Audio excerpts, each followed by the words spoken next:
မင်္ဂလာပါမ မင်္ဂလာပါ တွေ့ရတာဝမ်းသာပါတယ်ဒီနေ့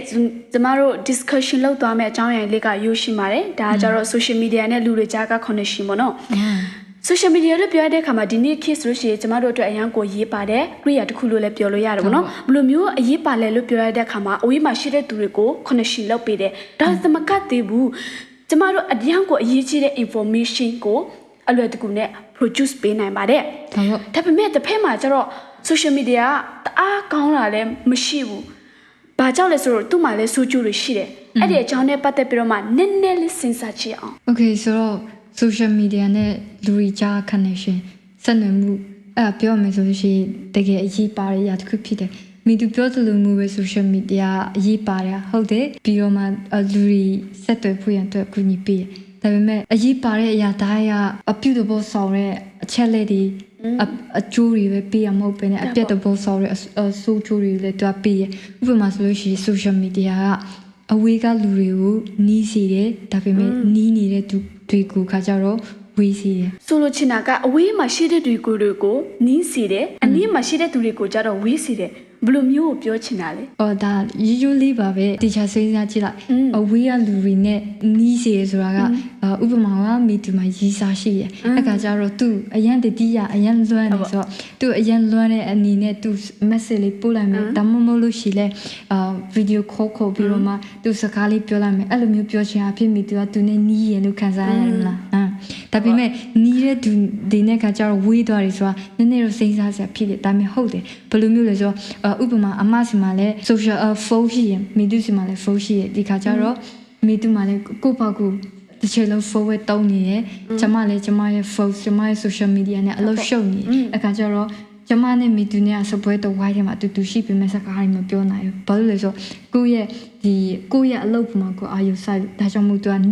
နီးတဲ့သူတွေကိုဝေးသွားစေအဲ့လိုမျိုးဆိုလို့ဖြစ်တယ်ဒါပေါ့ဒါပေမဲ့အဲ့ဒီနှစ်ခုကိုဘယ်လိုမျိုးလုပ်မလဲဆိုရှင်အဖြေ solution ဆိုတာမရှိနိုင်ဘူးလားဥပမာဝေးကလူတွေကိုနီးစေတယ်ဒါမှမဟုတ်ရေအနီးကလူတွေကိုမဝေးစေနိုင်တဲ့အကြောင်းအရာနဲ့ပတ်သက်ပြီးတော့မှရှိရပါတိတ်ရှိရပါဒါသူ့ရဲ့ဖြည့်ရှိချက်တွေကလည်းရိုးလေးပဲအဝေးတဲ့သူတွေကိုနီးစေမယ်နီးတဲ့သူတွေနဲ့လည်းပို့ပြီးတော့နီးစေမယ်ရိုးလေးဘယ်လိုမျိုးပထမဆိုကျွန်မပြောချင်တဲ့အချက်ကဘာလဲဆိုလို့ရှိရင် balance ကအရင်ရေးကြည့်ရဥပမာတရက်မှာ24နိုင်ရှိရဟုတ်ဆိုတော့20လောက်ကမိသူကြိုက်တာလို့ social media တုံးချလာရတယ်တုံးဒါပေမဲ့နိုင်တချို့တနာရီပဲဖြစ်တနာရီကတော့ထားသိနေပေါ့နော်တနာရီကမိသားစုတွေနဲ့အခြေကုန်မယ်ဒါမှမဟုတ်လို့ရှိရင်တငယ်ချင်းတွေနဲ့အခြေကုန်မယ်အဲ့လိုမျိုးလှုပ်ရှားဖြစ်ဒီကျမနဲ့မိသူရဲ့အကြားက relationship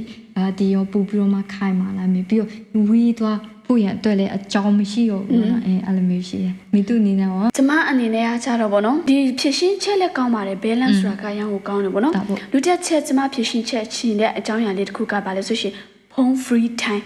phone free time ဆိုလိုချင်တာကဥမာဆိုလို့ရှိရင် family နဲ့ breakfast စားတာပဲဖြစ် family နဲ့ dinner စားတာပဲဖြစ်သူတို့ရဲ့ experience တွေကိုနားထောင်မယ်သူတို့တွေဘာတွေပြောလဲဆိုရှင်သူတို့ပြောတယ်လို့မျိုးကလိုက်ပြောတယ်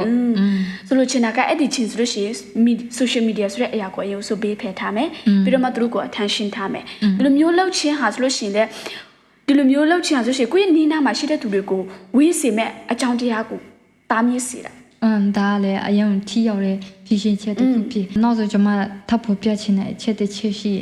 ဘာလဲဆိုလို့ရှိရင်ကျွန်မတို့ social media ကိုအစားထိုးအနေနဲ့အသုံးမပြုဘဲနဲ့အထောက်ကူအနေနဲ့ပဲအသုံးပြုဖို့အစားထိုးတဲ့အနေနဲ့အသုံးပြုရဆိုတာက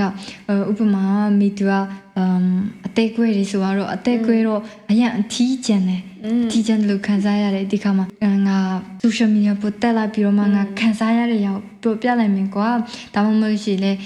ဒီဝမ်းနေနေရမလားတချင်းဆိုမယ်ဝမ်းနေအသေးကွဲတချင်းဆိုမယ်ဒါမှမဟုတ်ရှိလေပျော်စရာကောင်းတဲ့ဒီဟာတာဗီဒီယိုလိုပဲကြည့်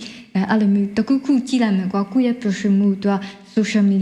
social media နဲ့အစားထိုးလိုက်အဲ့ဒါကြောင့်မို့သူအနီးနားမှာရှိတဲ့အရာတွေကသူ့အတွက်ပြောစရာမဟုတ်တော့ဘဲနဲ့ social media သူ့အတွက်နံပါတ်1နေရာအဲ့လိုမျိုးဖြစ်သွားတာအဲ့ဒီလိုမျိုးအသုံးမပြုဘဲနဲ့အထောက်အကူဖြစ်နေပဲအသုံးပြုမယ်ဥပမာကျမကမိသူစီကအကူညီလို့ရပါ အကူညီလိုရဲ့အခါကျတော့ကျမမီတူ message ရိုက်ပို့မယ်ပေါ့နော်မီတူငါနေကိုတိုင်ပေးစရာရှိရဲ့နေပဲချင်တော့အားလေအဲ့လောက်ပဲပြီးတော့မှလူကိုယ်တိုင်တွားပြီးတော့ကိုယ့်ရဲ့ပြဿနာကိုကိုယ့်ရဲ့အခက်အခဲကိုမီတူစီတော့ပြောပြမယ်ဖုန်းထဲကနေပဲအဲ့လိုမျိုးဆွေးနွေးကြတော့မဟုတ်ပဲလူချင်းမျက်နှာတွေ့ပြီးတော့ဆွေးနွေးခြင်းအဖြစ်မီတူပေါ်မှာထားတဲ့ကျမရဲ့ယုံကြည်ချက်မျှော်လင့်ချက်အဲ့ဒါကြီး respect အဲ့ဒါကြီးကိုလိုမြင့်တက်သွားမယ်ဒါကြောင့်မို့သူက social media ကို balance အနေနဲ့တုံးမယ်မီတူပြောတဲ့ full free time အနေနဲ့ကန်တာမယ်ပြီးလို့ရှိရင်အထောက်အကူပစ္စည်းတစ်ခုကိရိယာတစ်ခုအနေနဲ့တုံးမယ်ဆိုလို့ရှိရင်ကျမတို့ဝေးသွားစရာအကြောင်းမရှိဒါအကောင်းဆုံးနီးလန်းဖြစ်တယ်ပေါ့နော် ဒါကြောင့်မလို့ကိုယ့်ရဲ့နီးနားမှာရှိတဲ့သူတွေကိုမဝေးစေဖို့ရတဲ့ဒီနေ့ကျမတို့ဖော်ပြသွားတဲ့အချက်၃ချက်ကိုအသုံးပြုခြင်းအဖြစ်ခိုင်မာတဲ့ relationship ကိုတည်ဆောက်ကြပါစို့ကျေးဇူးများတင်ပါတယ် ကျေးဇူးတင်ပါတယ်